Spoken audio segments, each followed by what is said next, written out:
Fala pessoal do YouTube, tudo de boa? Aqui é o Saruê e hoje o nosso bate-papo vai ser o segundo episódio da nossa série Batman, Cavaleiro das Trevas. O mesmo material, porém uma nova review. Hoje vamos falar sobre Cavaleiro das Trevas 2, ou como ficou conhecido lá fora, Dark Knight Strike Back. Então vamos falar um pouquinho sobre essa obra que é um verdadeiro divisor de águas, diferente do primeiro que é quase unânime o gosto da galera. Também queria agradecer a todo mundo que comentou no primeiro episódio da série do Cavaleiro das Trevas. É muito legal saber que é uma obra celebrada até os dias de hoje. Todo mundo tem como um grande clássico, uma obra que é indispensável. Isso é muito legal. Todo mundo rasgou elogios ao primeiro episódio, mas eu gostaria muito que essa participação continuasse nesse segundo episódio. Então vamos discutir e falar os pontos positivos e negativos dessa obra. Então conto com o apoio de vocês deixando o seu like, se inscrevendo, marcando o sininho e ficando por dentro de todos os nossos conteúdos. Agradeço demais a todo mundo que dá uma oportunidade, que comenta, que participa, fica até o final dos nossos vídeos. Já somos 900 aqui nesse canalzinho aqui e só aumentando. Agradeço demais a toda essa força que vocês dão aqui pro nosso canalzinho Pinguim Sensei. Fico muito grato para podermos continuar aqui falando de quadrinhos, seja HQs, mangás e por aí vai. E não deixe de seguir nossos canais amigos, nossos canais parceiros, pessoas com trampos maravilhosos na cena dos quadrinhos. Link dessa galera toda vocês encontram na descrição. Cavaleiro das Trevas 2, pessoal, um quadrinho bem polêmico aí, diferente do clássico que saiu lá em 1986. Cavaleiro das Trevas 2 teve o seu retorno apenas em 2001, muitos anos depois da série ser finalizada. Então a gente teve toda uma mudança de geração, de pensamento e de tudo mais, e de aprimoramento de tecnologia e diversas outras coisas durante esse período. Cavaleiro das Trevas 2 se passa 3 anos após a suposta morte do Batman. A gente descobre que ele não morreu durante esse período e estava ali nas sombras tramando uma retomada dos super-heróis, o retorno de todo o heroísmo para o mundo. Então ele articulou ali meticulosamente todo o plano para os heróis voltarem a emergir e saírem da criminalidade ali, pois os heróis nesse período aqui são vistos como criminosos e mau exemplos. Se você não está ali sobre o domínio do governo, você é um justiceiro criminoso. Então Batman foi visto principalmente no primeiro Cavaleiro das Trevas aqui como um vilão praticamente, pois ele não tinha um aval do governo para agir e retomar a paz de Gotham City. Então ele era mal visto a todo momento pelo governo, tanto que o Superman chega para dar um fim nisso no primeiro volume, e isso reverbera aqui no segundo volume, e o Batman se impõe e começa a libertar esses heróis que foram aprisionados das maneiras mais perturbadoras possíveis dentro desse universo. Então a gente vai ver no retorno da triunfal Liga da Justiça Americana. Então a gente vai ver o Flash, o Electro, o Arqueiro Verde e diversas outras figurinhas carimbadas. Alguns tomaram esse lado mais, como posso dizer, revolucionário junto ao Batman, e outros estão ali debaixo das asas do governo, como a própria Mulher Maravilha e o Capitão Marvel, pessoal. Então é uma trama bem polarizada, onde o Frank Miller ele tenta botar essa discussão aí de escolha de lados na política a todo instante dentro da história, e isso já começa a dividir a história ao meio, pois muita gente não gosta desses quesitos abordados dentro das histórias. Isso já pode afastar muita gente disso, pois aqui é bem polarizado.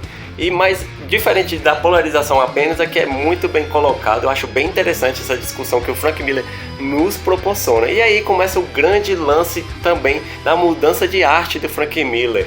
Então o Frank Miller já tem um estilo totalmente próprio, e muita gente acha que é uma derrocada do estilo de arte dele, que era bem clássico mesmo, estilo Marvel. Ele desenhava perfeitinho, então ele já tem aquele traço bem característico. Muita gente acha horrível o traço dele, então aqui dá uma decaída muito brutal mesmo.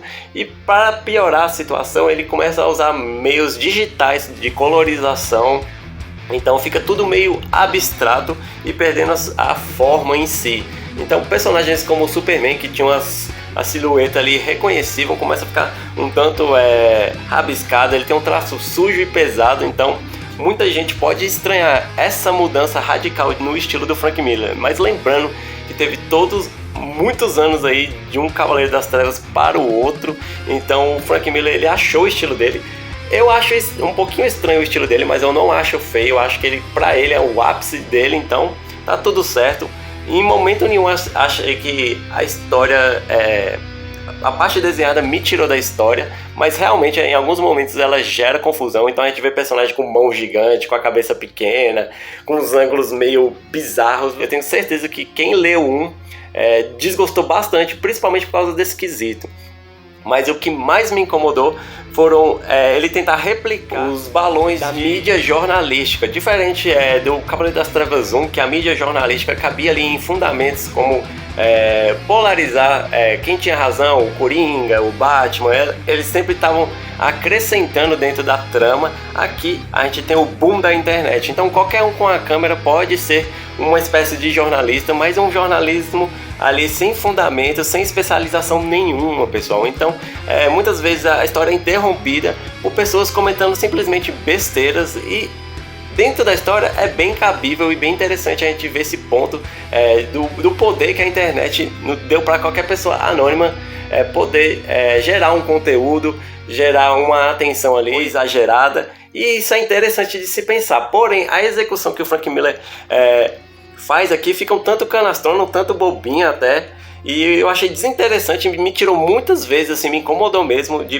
por exemplo, tá um momento ali entre o Superman e o Batman, de um embate clássico ali, e tá alguém comentando ali, uma super-heroína que vai fazer um concerto ali, pelada, por exemplo, é uma coisa nada a ver, assim, vai tirando esses grandes momentos que, com certeza, que se fossem mais bem apurados, o uso da internet dentro do Cavaleiro das Trevas 2 seria mais interessante do que essa exposição. Mas eu entendi que o Frank Miller queria mostrar que esse boom da internet atrapalhava muito mesmo e desinformava mais do que informava as pessoas. É interessante pensar, porém a execução não foi tão boa. Eu espero que tenha dado para entender. E assim, o Cavaleiro das Trevas é um divisor de águas por muitos motivos, seja pelo a polarização ali de política dentro da história, que é exacerbada, é muito mesmo, mas eu gostei de pontos assim chaves. Eu adorei ver o retorno de cada personagem da liga, ver os desfechos que eles tinham tomado, alguns bem cruéis. Por exemplo, o Flash ficou preso ali numa espécie de roda de hamster ali, achando que estava fugindo de um paradoxo temporal, só que na verdade ele estava preso numa espécie de roda de hamster, gerando energia para a cidade gratuitamente durante anos sem saber. E isso é bem triste, bem pesado de se pensar, um desfecho para um herói que ajudou tantos anos a humanidade aí. Ter esse desfecho é bem cruel, na verdade. Então tem muita coisa interessante assim, o próprio dilema do Capitão Marvel lá de se destransformar, sendo que o Billy Batson já havia morrido, e se ele se destransformasse, acabou. Então o Frank Miller é muito esperto em botar esses dilemas dentro da história e dar um ar a mais para o Cavaleiro das Trevas 2. Eu lembro que a primeira vez que eu li gerou muita confusão na minha mente, assim, achei bem estranho. Lembro que até desgostei um pouco da história, mas eu guardei essa história para me reler. Eu vi muito potencial, e relendo eu consegui enxergar esse potencial dentro da história, que não é só uma espécie de sátira aos super-heróis ou o Frank Miller cansado de escrever histórias de herói. Tem muito potencial dentro do Cavaleiro das Trevas 2, pessoal. Mas como eu disse, algumas coisas que funcionavam ali como crítica, como uma construção de enredo mostrando os novos tempos aí, ficaram muito mal executados dentro da história. Então é isso, pessoal, espero que vocês tenham gostado. Finalizamos aqui esse encadernado que tem o Cavaleiro das Trevas 1 e 2. Eu queria fazer esse videozinho no Cavaleiro das Trevas 2 para mostrar que é uma história com muito potencial, para que você que tem a história aí, só leu o primeiro e nunca quis ler o segundo, pois olhou a arte, achou horrível, dá uma chance, dá uma oportunidade. Tire a poeira desse quadrinho maravilhoso aí. Não é dos melhores, isso aí já é dito. Em comparação com o primeiro, é bem abaixo mesmo.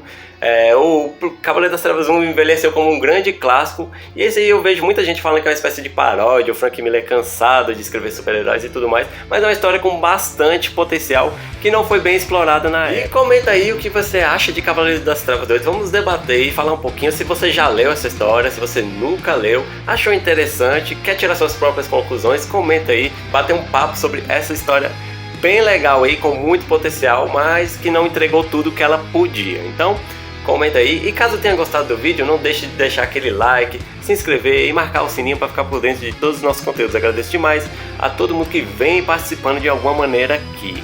Então, no mais é isso. Lembrando que a gente vai pro Cavaleiro das Trevas 3, onde é um universo todo inédito pra mim. Eu espero que eu goste bastante também. No mais é isso. Nos vemos no próximo vídeo. Um forte abraço e valeu, pessoal. Forte abraço.